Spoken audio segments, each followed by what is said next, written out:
Nós vamos continuar falando sobre essa série de mensagens, porque esse mês é mês do quê? Opa, eu ouvi uma pessoa falando só. Uma pessoa, gente. É mês do quê? De aniversário, gente. Quem nós fazemos aniversário aqui? Todo mundo gosta. Hã? Exatamente. Aniversário é comida, é festa, é alegria, né? E aí, Bem-Vida comemora 39 anos de existência aqui no Rio de Moura. E um ano daqui desse novo espaço que nós estamos, completamos um ano, no dia 23 agora de junho, nós vamos fazer um culto especial. E nesse culto, gente, estava aqui até falando com a Alina agora há pouco, nós estávamos combinando algumas coisas aqui.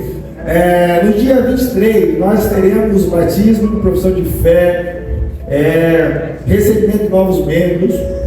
Nós teremos dança, nós teremos palavra, teremos música. Será um dia muito festivo, teremos alguns vídeos que estão sendo preparados dentro desse dia. Está sendo um dia de festa, um dia muito bacana. E como toda festa, né, você vai poder convidar alguém para vir. Tá bom? Você pode trazer os bicão de festa, não tem problema, tá bom? Pode trazer. E aí você vai convidar alguém para vir. E é o seguinte, gente, nós vamos lançar um desafio para você agora. Certo? Cadê a Aline? Certo, Aline? O desafio, podemos lançar? O desafio é o seguinte: como é festa, nós vamos fazer uma festa fantasia. Nossa, festa fantasia, Aline. Olha, Aline, não é fantasia. Menos, né? Menos. Ele é muito empolgado. Gente. Você vai vir, nós vamos, lógico, desafio para você. Se não quiser, não tem problema, tá, gente? Você vai poder vir com uma camiseta branca ou uma camiseta azul claro. Nós vamos decorar com essas cores aqui, que é a cor da igreja, o azul, tem o branco. Nós queremos que você possa vir, vamos estar todo mundo com a camiseta branca ou a camiseta azul claro. Nesse ambiente escuro, vai ficar lindo nas fotos e tal. Então, é um dia de festa, tá bom? Então, se você puder, quiser vir assim, vai ser bacana. Se não quiser vir de preto, pode de preto, não tem problema não. Tá bom? Sempre não deu. Mas, venha, vai ser muito bacana, dia 23 de junho. Amém, gente? Beleza? Vamos lá então, sem mais delongas, eu quero falar com você sobre essa série, que é onde nós abordamos algumas situações que a nossa igreja tem vivido como Bem-Vida, e que entendemos ser princípios valorosos para uma comunidade de fé, para nós como família da fé podermos desenvolver em nossa vida. Então, quando pensamos em comunidade de fé, uma das coisas que nós vamos falar hoje, eu quero falar com você, é sobre a experiência do servir. Servir, gente, o que é servir? Eu acho que uma palavra tão profunda e tão importante nos nossos dias, quando pensamos em servir alguém. Né? Quando você vai a um restaurante e tem ali o garçom, ele serve você. E quando você é servido, fica mais fácil, né? Às vezes você está lá, você faz aquela refeição, você vai pagar a conta, né? Aí você está com a preguiça porque enche a pança, né? E aí você não quer levantar, garçom, faz a conta aqui, garçom, né? Ou quando você chega no lugar e não tem garçom, tem que levantar, aí você vai lá, e, né? Aquela preguiça, porque está pesado o corpo, né?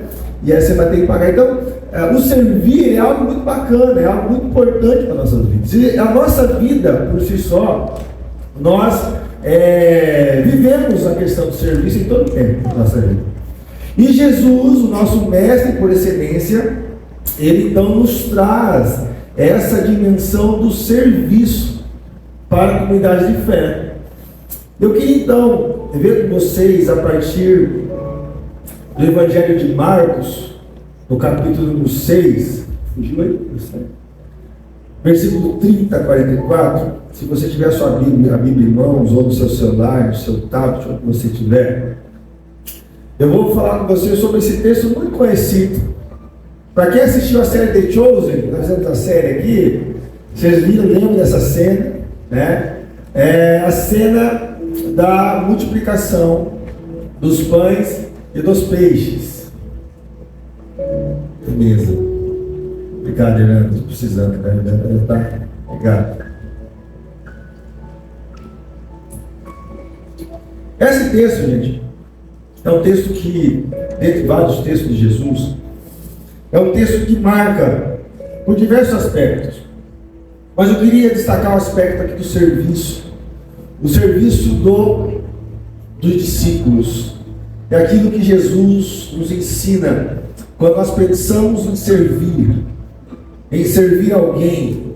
E quando eu sirvo alguém, quando eu desenvolvo algo que vai trazer um benefício, uma bênção para aquelas pessoas. Por exemplo, eu estando aqui agora pregando, estou servindo a comunidade de fé. Os músicos estavam tocando, estavam servindo a comunidade de fé. A Irlanda trouxe essa água para mim, elas estavam servindo.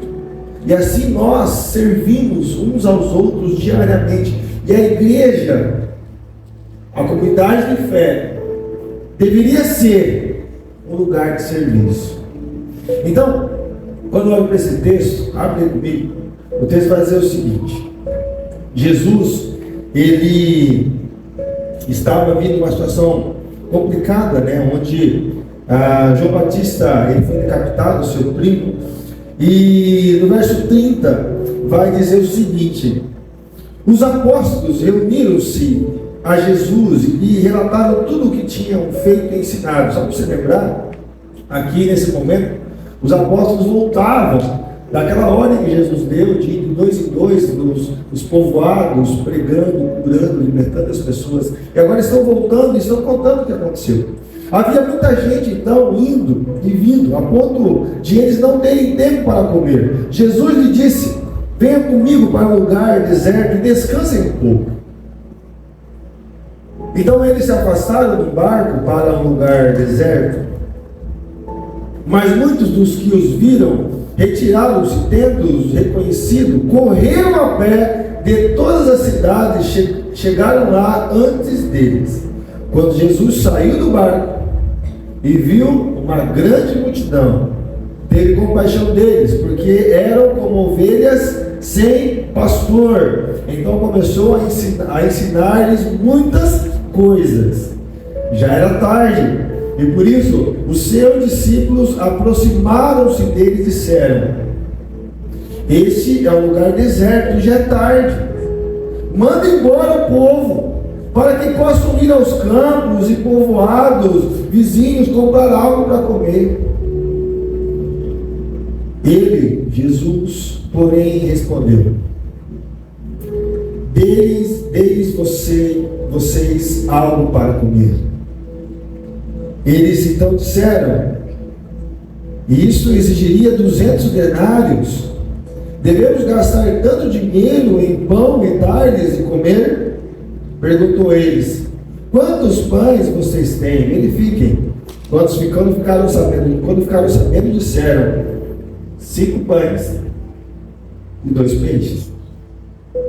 Então Jesus ordenou que fizessem todo o povo assentar-se em grupos na grama verde. Assim eles se assentaram em grupos de 100 e de 50. Tomando os 5 pães e os 2 peixes, e olhando para os céus, deu graças e partiu os pães. Em seguida entregou-os aos seus discípulos para que os servissem ao povo. E também dividiu os 2 peixes entre todos eles. Todos comeram e ficaram satisfeitos. E os discípulos recolheram 12 cestos cheios de pedaços de pão e de peixes. Os que comeram foram 5.000 homens. Amém, gente? Amém. Preste atenção, gente. Esse texto tem vários pontos importantes, tanto teológicos como de contextuais, enfim. Mas eu queria me ater nessa noite sobre a ação de servir de Jesus e também dos discípulos. E quando pensamos em uma comunidade que desenvolve o serviço, nós precisamos aprender algumas coisas, precisamos entender algumas coisas. Porque uma comunidade de fé, ela deve oferecer a transformação pessoal através do serviço e do ensino de Jesus sobre servir ao próximo. Então, gente, quando eu sirvo alguém, eu estou trazendo cura para a minha vida, bênção para a minha vida.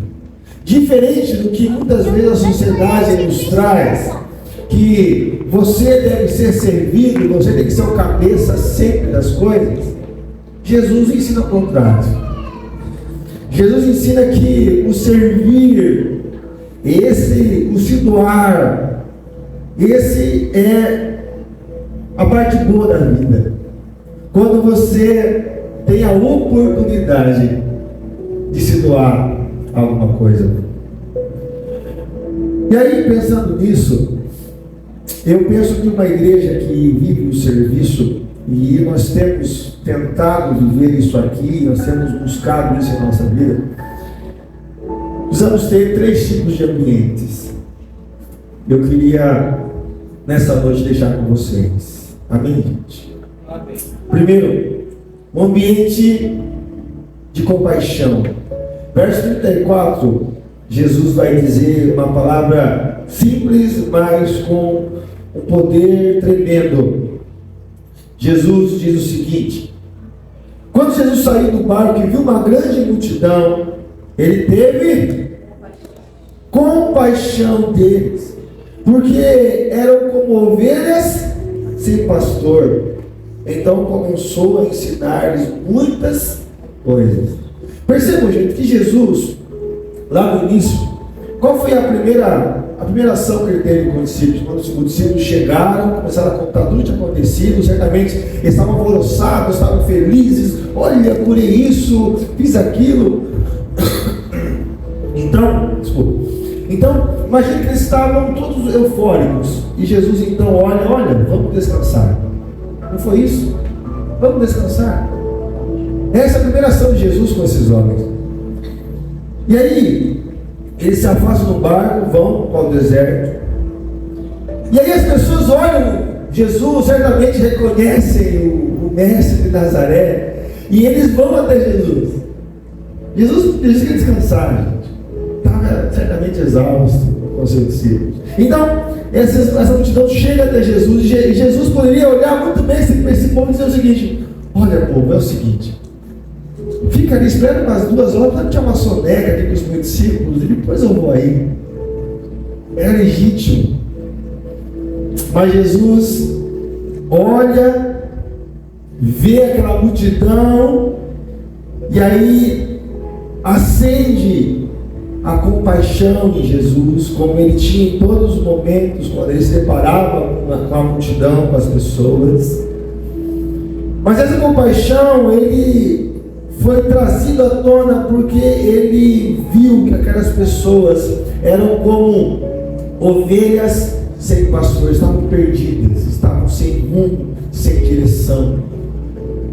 Jesus aqui então nos traz a dimensão da compaixão. O que é a compaixão? A compaixão é a capacidade de reconhecer o sofrimento dos outros e sentir, não somente de perceber, que eu posso perceber. Posso perceber, pô, azar não tá bem hoje. Tá legal, azar. E beleza, eu vou aquela lá. Certo? Mas não somente essa capacidade, mas também um desejo profundo de aliviar o sofrimento. Percebe a diferença? O desejo de ir até lá, de aliviar o sofrimento. E esse desejo de aliviar o sofrimento, ele envolve alguns componentes de ação, o impulso, esse desejo de ir até as pessoas, de estar com ela.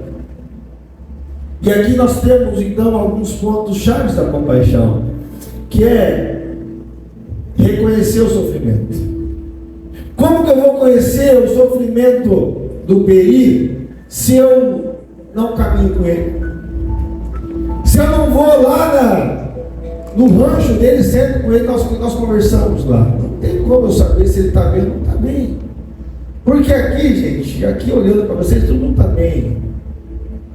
A grande questão é quando nós sentamos e nós ganhamos tempo, não é perder tempo, ganhamos tempo com as pessoas. Podemos conversar, podemos orar, aliviar o sofrimento. Porque às vezes numa conversa, num diálogo, você consegue descobrir que aquela pessoa precisa talvez de um abraço, de um carinho, de uma oração, ou de coisas materiais a qual você pode suprir. O problema é que para viver isso que eu estou falando, nós precisamos olhar a nossa agenda. porque a nossa agenda não tem tempo mais para mim. É amém. A nossa agenda está lotada de coisa, está cheia de coisa, nós não conseguimos mais ter tempo. Eu falo por mim.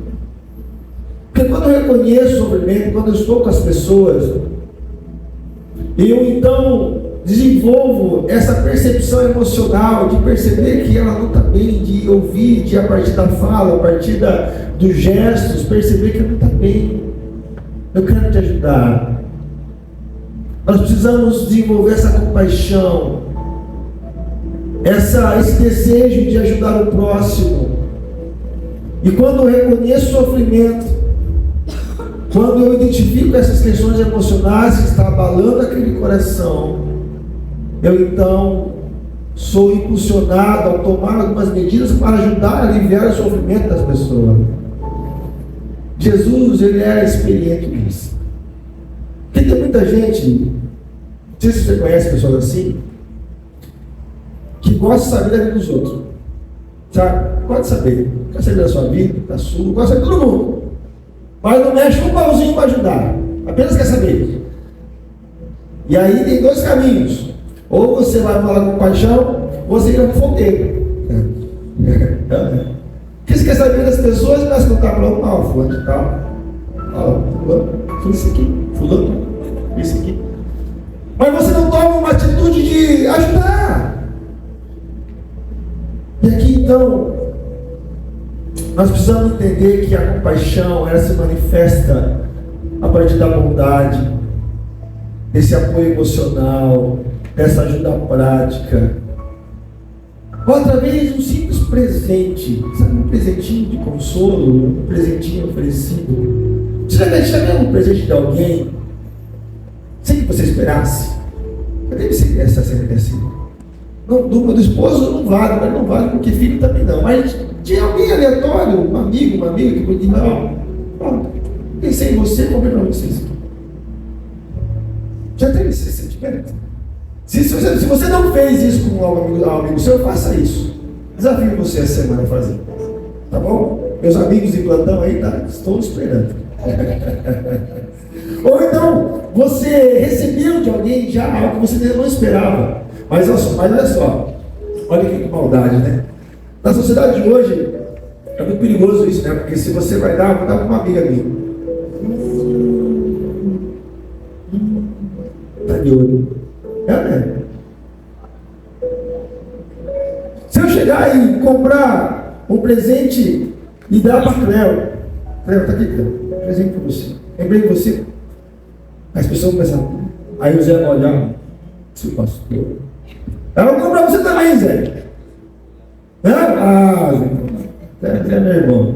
Então, faça isso, um ato de bondade, um ato de carinho. Então, a compaixão é uma qualidade que ela deve ser muito mais valorizada. Nós precisamos valorizar ainda mais esse sentimento, essa ação. E para construir uma sociedade mais sólida e cuidadosa, precisamos, como igreja, desenvolver a compaixão, gente. Precisamos muito, porque a igreja de Cristo, que é o nosso mestre, aquele que nos ensinou a ter compaixão, e aquele que teve compaixão de nós, muitas vezes a igreja de Cristo tem se tornado apenas um clube. Um clube. E o que é um clube? Quem é sócio lá da ABB, por exemplo? Um lugar muito gostoso. Você vai lá no final de semana, sócio do clube. Tem outros sócios. Você vai lá no final de semana, utiliza a piscina, faz churrasco e vai para a sua casa. Muitas vezes você não conversa com ninguém, não conhece ninguém, porque é um clube. É um clube. Mas a igreja de Cristo não pode ser assim, gente. A igreja de Cristo não pode ser esse clube onde eu entro nessa porta, eu sento nesse banco, eu saio, entro e saio, e ninguém vem pegar minha mão e dizer: obrigado porque você veio, qual é seu nome? Meu nome é fulano de tal, Deus te abençoe. Gente, é inadmissível isso em uma comunidade de fé. Esse tempo atrás eu ouvi uma pregação, e o pastor disse uma coisa que me impactou, gente. Ele falou que a igreja que dentre os seus membros tem pessoas necessitadas, essa igreja está em pecado. Eu ouvi e falei, isso, como assim? Aí fiquei refletindo, mas tem razão. Imagine isso aqui dentro, eu não sei a história de todos, mas de repente alguém está aqui agora, no exato momento, mas lá em casa não tem um pacote de arroz para fazer, não tem nada na despensa, mas está aqui, é da igreja. Meu Deus, como eu não sei disso? Como a igreja não sabe disso? Porque talvez nós estamos tão preocupados com a nossa correria do nosso dia a dia, nós estamos esquecendo das pessoas. Gente, a comunidade de fé é uma comunidade que está atenta às pessoas, está atenta ao outro. Compaixão. Amém ou não, gente? Amém ou não? Compaixão. Eu sei que todos nós temos nossos desafios diários, nossas coisas que nós cuidamos, que nós temos responsabilidades. Eu sei disso porque eu tenho várias. Com esse projeto de Caçadinhas, eu contei para você, tenho 60 filhos lá que eu tenho que cuidar deles. Eu sei disso, mas isso não pode me impedir de viver a compaixão. Além da compaixão, gente, precisamos ter um ambiente que parece ser parecido, mas tem um detalhe, um ambiente de empatia. O verso 37 diz o seguinte: quando os discípulos se aproximaram e perguntaram para Jesus, Jesus, vamos mandar embora esse povo vai ter que ir embora, porque esse povo vai ter que buscar comida. E Jesus então disse, deixe comer a eles, na lata, deixe comer a eles. A empatia, gente, diferente. A empatia é aquilo que vem antes da compaixão. A empatia é essa compreensão, o perceber a dor do outro. A compaixão, ela vai mais além. A compaixão, ela leva você a uma ação, a uma atitude. A empatia é essa capacidade de compreender e poder somar com ela, chorar com ela, se alegrar com ela. Aquilo que Jesus já nos ensinava. É uma habilidade emocional que permite que uma pessoa se coloque no lugar da outra. E aqui é difícil, né? Se colocar no lugar da outra pessoa, entender suas emoções, pensamentos, perspectivas. É difícil, sabe por quê, gente? Porque para me colocar no lugar da Fernanda, quando a gente não estiver bem, eu preciso me esvaziar de mim mesmo. E aí é difícil, porque o meu ego é muito inflado, é muito grande. Para me colocar no lugar do William, eu preciso me esvaziar. Porque a tendência nossa como ser humano, gente, e o pecado nos leva a essa tendência, é nós não se colocar no lugar do outro, mas é julgarmos o outro. Tá vendo? Tá vendo? Se lascou. Tá vendo? Nós não temos a capacidade de refletir, entender, e depois, se houver necessidade, você vai orientar, mas jamais julgar. Então, gente, nós precisamos ter empatia pelas pessoas, e essa empatia precisamos desenvolver a partir de uma perspectiva, ou entender o ponto de vista da outra pessoa. E quando você pensa em entender o ponto de vista de outra pessoa, você precisa primeiro ouvir o ponto de vista da pessoa. Aí é outra dificuldade, porque às vezes não temos tempo para ouvir, a gente quer falar. A gente não consegue parar para ouvir, porque parece que tem um bichinho na gente que fica remoendo a gente, olha que se ouve a palavra fora, está vendo isso errado? Parar para ouvir, gente. Parar para ouvir. Há tempo para todas as coisas. Há tempo de ouvir, há tempo de falar. Eu sei que, como eu, alguns gostam de falar bastante, né? Mas tem hora que você tem que ouvir primeiro. Ouvir. Essa capacidade de você se desenvolver e sentir a emoção do outro. chorar com os que choram, se alegrar com os que se alegram. Quantas vezes pessoas te procuraram para poder chorar com você e você não deu a mínima? Ou chegaram para se alegrar com você, para contar uma novidade, e você estava lá com mal e você deu a mínima. Gente, nós precisamos estar mais atentos às pessoas. Precisamos ouvir e entender as emoções. E aí com a empatia nós vamos viver a compaixão. A empatia é essencial para construir relacionamentos saudáveis, para uma convivência harmoniosa, porque promove uma compreensão. E dentro de uma comunidade de fé, gente, nós precisamos viver isso, porque novamente repito, se nós não vivermos a empatia, nós vamos virar um grande clube. Eu venho aos domingos, ouço uma canção, ouço uma palestra, né, uma pregação, e vou para minha casa. Que legal, bacana, acabou. Não tenho responsabilidade com o outro, nem de uma coisa, gente. O clube, você não tem responsabilidade com o outro. O clube, você paga lá o seu título, mensalidade, boa, usufrui. A igreja não funciona assim. A igreja, você tem responsabilidade sobre o outro, sim, porque ele é seu irmão na fé. Ou deveria ser. Pelo menos, orar. Pelo menos. Então, um ambiente de empatia. E por fim, gente, um ambiente para o discípulo. O servir é um ambiente para o discípulo. Verso 41. Jesus então, tomando os 5 pães e os 2 peixes, e olhando para o céu, ele deu graças e partiu os pães. Em seguida, entregou-os aos seus discípulos para que os servissem ao povo.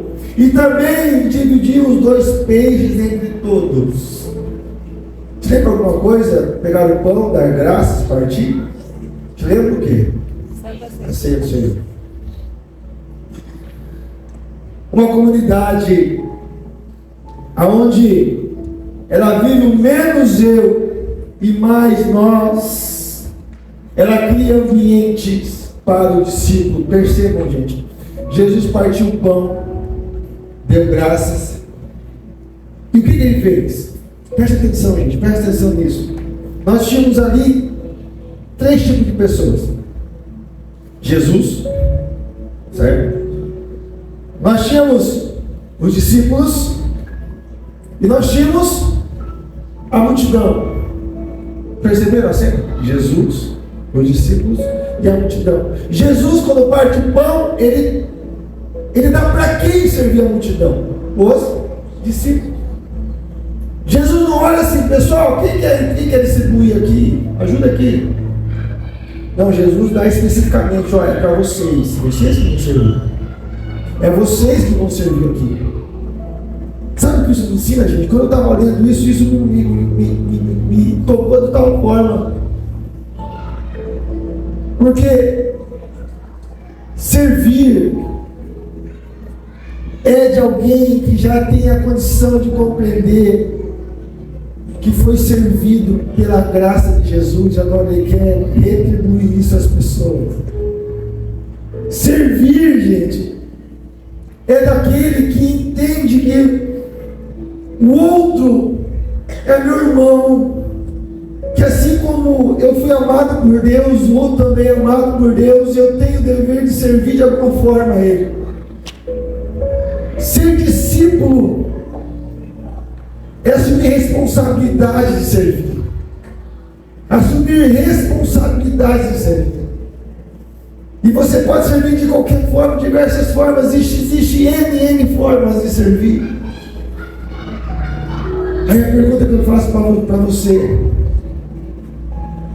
concluindo,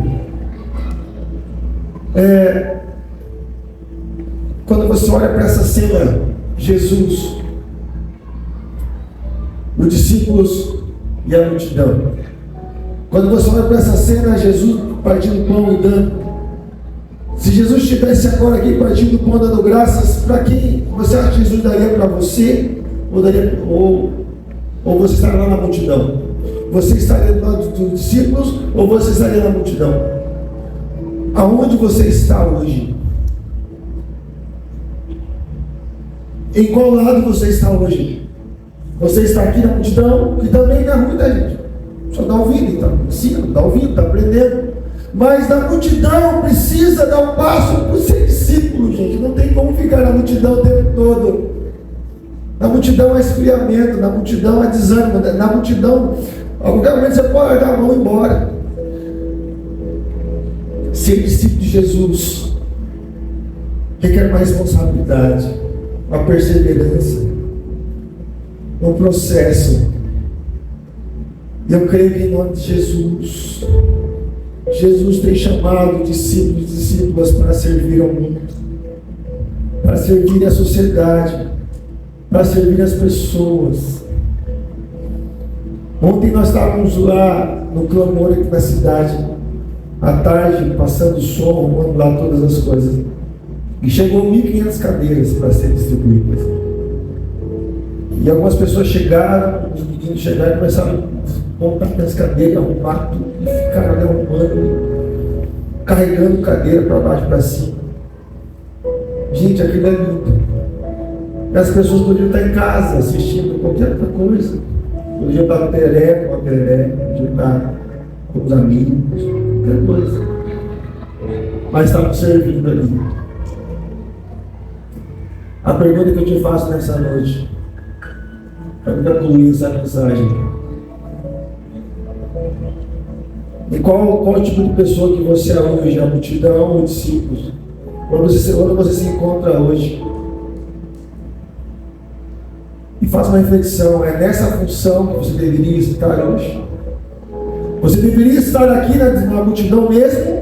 Ou ainda você não tomou a decisão de estar aqui? Presta atenção, chama a banda aqui à frente.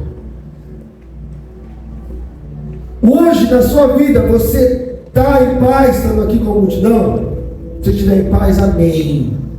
Paz no coração. Mas será que você está aqui porque você está com medo de vir para cá? Ser discípulo. Faça reflexão na sua vida hoje. Eu sempre digo o seguinte: no grupo de quarta-feira lá em Caçaneiras eu disse isso. Você quer saber o que Deus quer para você? Tenha coragem de perguntar para Ele. Tenha coragem. Por que eu falo coragem? Porque Ele vai te responder. E também te responda aquilo que você não queria ouvir. Mas você confia ou não confia? Tenha coragem de Deus. Talvez está aqui na hora de você dar multidão e assumir responsabilidade como discípulos. Ou ainda eu estou aqui rodeando para lá, para cá. Será? Não sei, sabe? Preocupado com as minhas coisas.